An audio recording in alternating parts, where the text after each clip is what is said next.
Dragon Quest defined JRPG art as we know it. Yet its visual evolution is rarely discussed. At its center stands Akira Toriyama, best known for Dragon Ball. But he wasn't alone. Environmental artists, logo designers, the series directors, the music composer, and later remake teams all left their mark on how Dragon Quest looks and feels. Still, Toriyama's hand is the constant thread, the reason its world feels both whimsical and timeless. When Dragon Quest first released in 1986, the gaming landscape was dominated by twitchy arcade ports, fast, punishing and light on narrative. Storytelling was an afterthought. Imagination filled the blanks. Yuji Horii's idea of bringing role-playing adventures to the Famicom was a gamble, but the result changed the perception of what games could be. Inspired by the dungeon and world map overview of Western RPGs Wizardry and Ultima, suddenly consoles had room for quests, characters and entire worlds. For Enix, the next step was presentation. They wanted art that could sell the fantasy. At the time, Toriyama was rising fast with Dragon Ball. Shonen Jump editor Kazuhiko Torishima saw the opportunity and pushed his star artist as character designer into the project, even convincing the magazine to preview the experimental RPG before release. Toriyama said yes, thinking it was a one-time gig with low volume of work. He wasn't a gamer and admitted he had no idea what he was getting into. What the heck is a role-playing game, I thought. I was already busy enough with my serializations and barely getting sleep. But my editor Torishima kept nagging and eventually convinced me. I accepted the offer casually, seeing it as a potentially interesting little project to earn some cash on the side.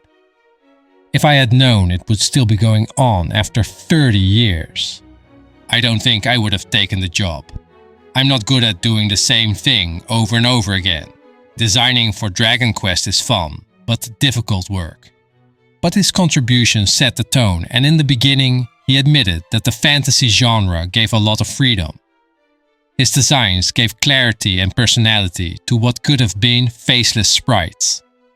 The best example is the slime. Originally imagined by Horii as a grotesque, suffocating blob, Toriyama reimagined it as a teardrop with a goofy smile. Simple, iconic, and instantly readable, it became the mascot not just of Dragon Quest, but of an entire genre. Even the logo bore this cinematic ambition. Shonen Jump designer Kazuo Enomoto added the dragon silhouette, drawing inspiration from widescreen film openings to give the title a sense of epic scale. Not to forget, the famous composer Koichi Sugiyama had just 1 week to create 7 music scores due to an extended deadline, one of which, the iconic medley, was composed in a mere 5 minutes. From day one, Dragon Quest's vibe wasn't just decoration, it was identity. Dragon Quest II is remembered for taking the modest blueprint of the first game and expanding it in every direction. Battles became larger, exploration stretched across multiple continents, and Yuji Horii's writing began moving beyond simple fairy tale archetypes into a more textured world. The art evolved alongside the series. Toriyama's role expanded. He wasn't just providing main character sketches anymore, but also shaping side characters, monsters, and villains in ways that influenced the scenario itself. Designing equipment and outfits for the hero became a new priority, giving players a stronger visual sense of progression.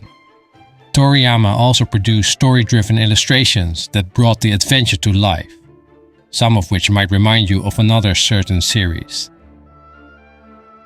Horii and his team would draft concepts, Toriyama would finalize the designs, and then Horii would build a world map around the creature's ecosystems, deciding together with the scenery artist where each monster lived, and how towns, castles, and dungeons fit into that logic. The story, in many ways, was built on top of the art. I always try to put myself in the shoes of the player, trying to create a world that is fun and exciting and not frustrating and tedious. The player must always need to feel what's next when exploring the world. The game also saw some unusual detours in its ports. The MSX versions in 1988 added a scandalous swimsuit armor for the Princess of Moonbrook, and even included an adult magazine gag featuring her in a centerfold. Fans remember it less for the risque content than for the comically bad pixel art, which became a long-running in-joke in Japan. By the time Dragon Quest III released in 1988 on the Famicom, the series had become a national event. Families lined up at stores, schools saw mass absences on launch day, and the game cemented itself as a cultural milestone in Japan. The story drew from real-world geography. Yuji Horii wanted players to navigate with familiarity, so he shaped the overworld after Earth itself. He even traveled to Egypt for research, grounding the game's globe-trotting adventure in recognizable landscapes. The setting, however, was inspired by various cultures and introduced a party class system that allowed players greater customization from the beginning of the adventure. Horii later reflected, "I think I was set on Earth for this purpose. I wouldn't be useful in a regular job. I was lucky to get into a position like this." On the art side, the stakes had shifted. By 1987, Square was positioning Final Fantasy as a direct rival, and part of that strategy was visual. They recruited Yoshitaka Amano, whose painterly, ethereal style stood in deliberate contrast to Toriyama's bold, manga-inspired clarity. Where Amano's designs evoked dreamlike elegance, Toriyama's characters popped with humor and accessibility. Even their monster designs opposed each other, a contrast Amano himself once admitted he found impressive. Series artist Hazuki Kurekara also left his mark on DQ3's identity. The dragon in the title logo is not a creature from the story at all, but a stylized design of the Zenith dragon he created specifically for branding. The game's legacy carried on with the Super Famicom remake and, more recently, the HD 2D remasters of DQI3 under art director Naoki Ikushima. Proof of how carefully Square Enix continues to preserve Dragon Quest's identity as a massive adventure more players should experience. With Dragon Quest III closing out the Erdrick trilogy, Yuji Horii wanted a fresh start. Dragon Quest IV marked the beginning of a new arc on the Famicom, developed with research trips to Spanish castles to capture the right sense of medieval grandeur. The game also introduced a bold new structure. Instead of following a lone hero, players experienced the journey through multiple side characters, each with their own story. By this stage, Toriyama's involvement had become second nature. Horii's team would provide rough sketches, and he'd refine them into finished characters. Horii noted, "Toriyama's monsters are adorable. Their warmth comes from his soft, rounded line art. Games don't always have to be about violence and brutality, you know." Constraints were also beginning to show. The medieval fantasy framework risked becoming repetitive, and Toriyama himself admitted, "In truth, I've never been that interested in the main characters and big bad final boss types. The minor characters and monsters are much more fun. Sadly, I don't get to draw as I'd like due to time constraints." Chunsoft, meanwhile, was fighting technical battles. Even with double the memory of DQ3, the team nearly maxed out cartridge space. By the end, only 100 bytes remained, so little that entire ideas had to be cut, including an early draft where Saro, the tragic villain, would have joined the heroes. Beyond Toriyama, Dragon Quest continued to inspire other artists. Notably, Mutsumi Inomata, later famous for Tales of Destiny, contributed watercolor illustrations for Dragon Quest music CDs. Her softer, painterly lens gave Toriyama's characters a different, more dreamlike vibe, showing how the series' art could resonate beyond the games themselves. Released on the Super Famicom in 1992, Dragon Quest V marked a turning point for the series, not just in narrative but in how art and storytelling intertwined. For the first time, players followed the hero across 3 life stages. Toriyama's characters had to grow with the story while still retaining his instantly recognizable charm. Thematically, the game was unusually personal for a Dragon Quest entry. Yuji Horii has called it his favorite entry, citing the emotional resonance of watching a character become a father. This generational theme also shaped design. Monsters could now be recruited as allies. Toriyama's creatures, once only enemies, suddenly became companions. Familiar designs were recontextualized as friends rather than threats, deepening the connection players already felt for the series' monster roster. He often overshot, producing far more monster designs than the game could hold. Many of those unused sketches eventually surfaced in art books. Toriyama himself later reflected on that shift. Back in the old days, I got to paint countless small fry monsters, which is what I love to do. Sometimes I get nostalgic for that. His fondness for the little creatures shows in how naturally they fit the new mechanic. Reception cemented DQV's reputation in Japan, where its time-skip narrative was hailed as groundbreaking. But outside Japan, it remained inaccessible for over a decade, only reaching Western audiences in 2009 with the Nintendo DS remake. By then, its influence had quietly spread, inspiring countless RPGs to explore themes of family, legacy, and monster recruitment. Released on the Super Famicom in 1995, Dragon Quest VI closed out the Zenithia trilogy on a unique note. Where 5 had been deeply personal, DQ6 pushed towards something more sprawling and mysterious. Yuji Horii wanted to avoid the late-game RPG cliché of suddenly revealing a hidden world. Instead, 6 introduced its dual settings, the dreamlike lower world and the upper world, right from the start. This structure gave the game a sense of mystery that lingered throughout the entire adventure. One curious piece of trivia: Terry, the popular swordsman, was originally Toriyama's design for the game's main hero. Horii rejected it, instead turning him into a companion character. That detail reflects Toriyama's challenges during this period. Looking back, he admitted, to have such a highly specific design setting limits your artistic options. I like to create fanciful designs every once in a while, so I created tons that were rejected. But my sensibilities were broadened by the experience. Colleagues have also noted that Toriyama, despite his fame, remained gentle and modest, working mostly by mail and delivering his designs with little fuss. Still, he was candid about the difficulty of character design in Dragon Quest series as a whole. The characters I create are all serious good guy types. Personally, I'm not very interested in wholesome heroes, so I don't think I have many variations to offer. It's a fantasy world with a fixed setting, so with each entry it gets harder and harder to keep designs fresh. In terms of reception, the 6th installment was a huge seller in Japan, over 3 million copies. But it never reached the reverence of 3 or 5. Many critics saw it as an in-between work, technically impressive, but lacking the emotional punch of his predecessor. By the late 90s, however, the Dragon Quest name was big enough to expand into manga adaptations and multiple game spin-offs, showing the strength of the brand even when a mainline entry felt transitional.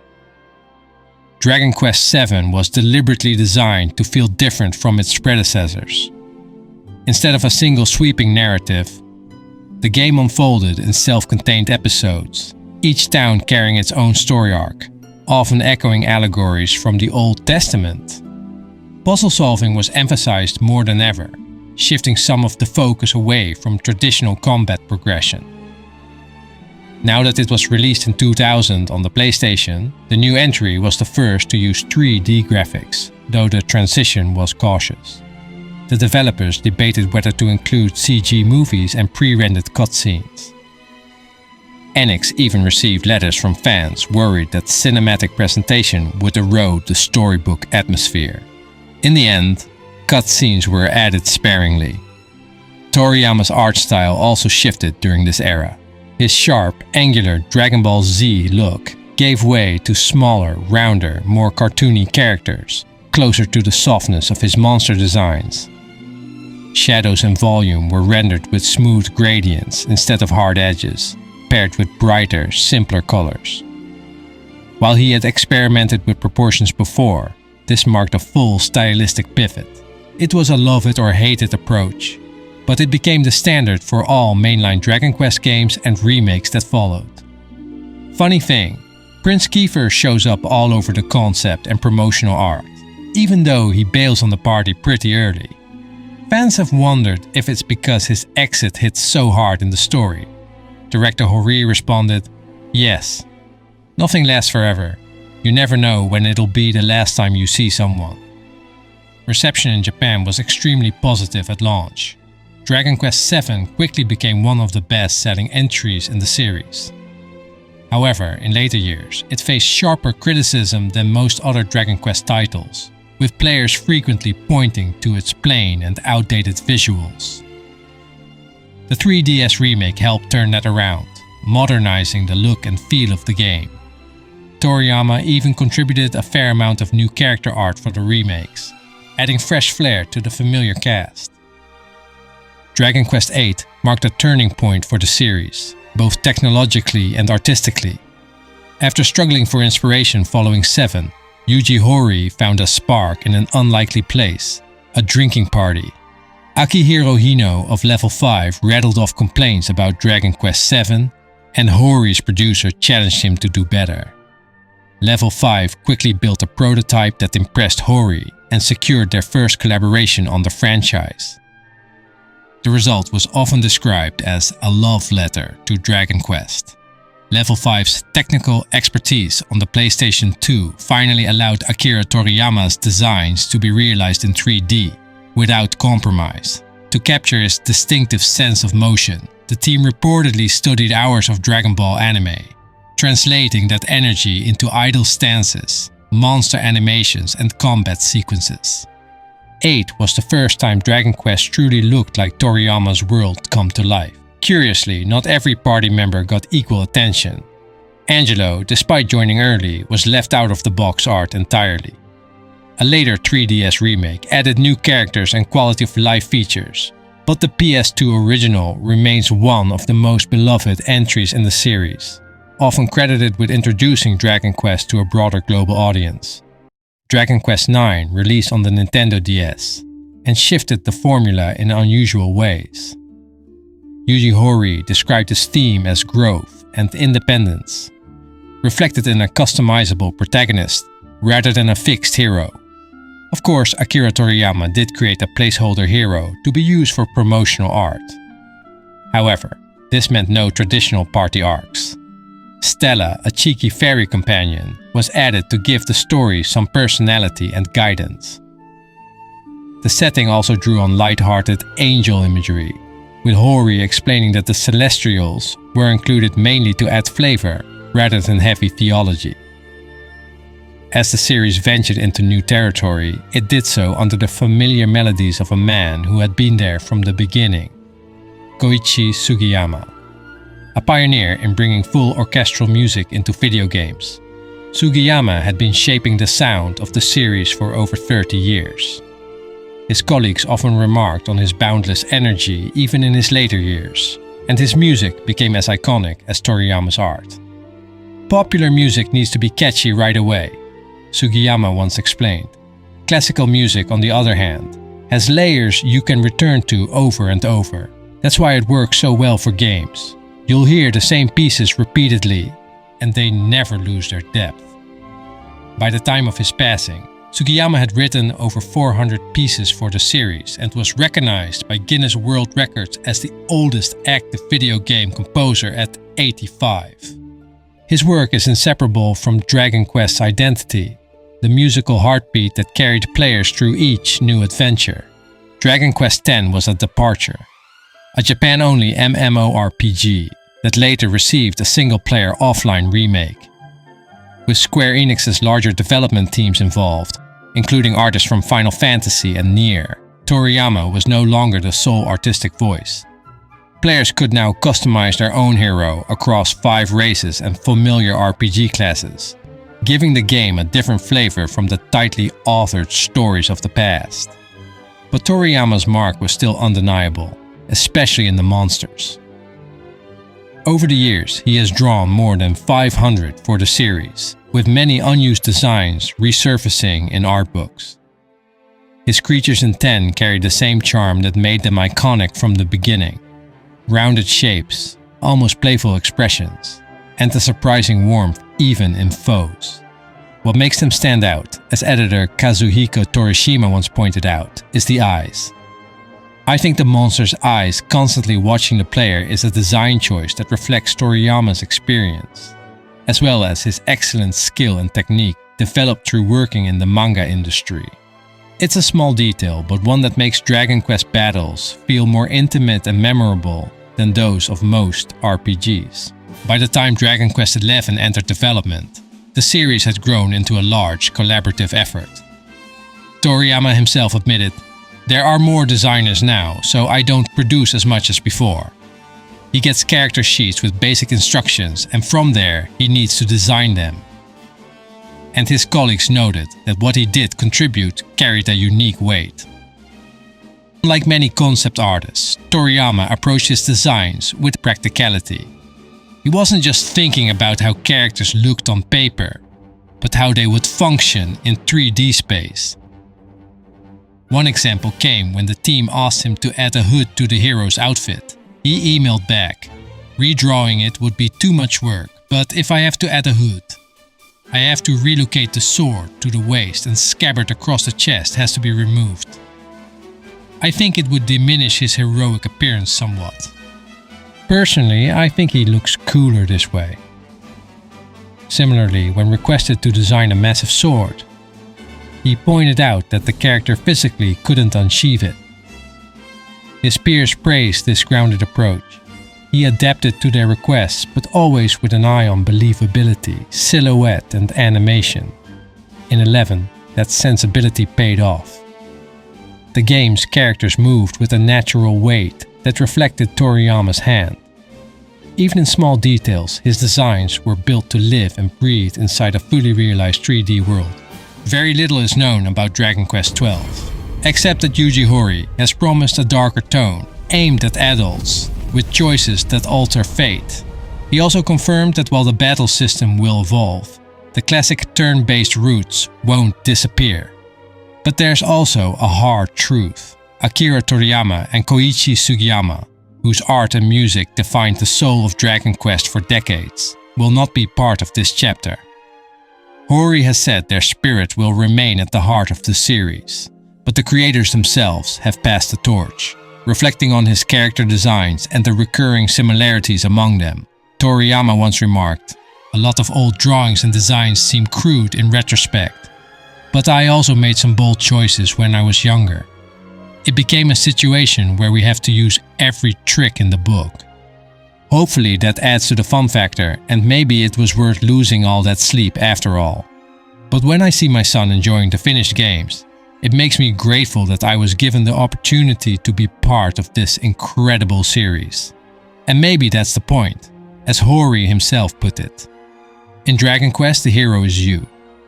Life is like a role-playing game. You're not a side character in someone else's story. Live your own life as you see best. That's the message I hope Dragon Quest gives people. I'm light novel author GP Vugs. Dragon Quest may not be as flashy as Final Fantasy, but its quiet strength is in the way art, music and design come together. And if you ask me, Toriyama's early Dragon Quest art wasn't just good, it was him at his very best.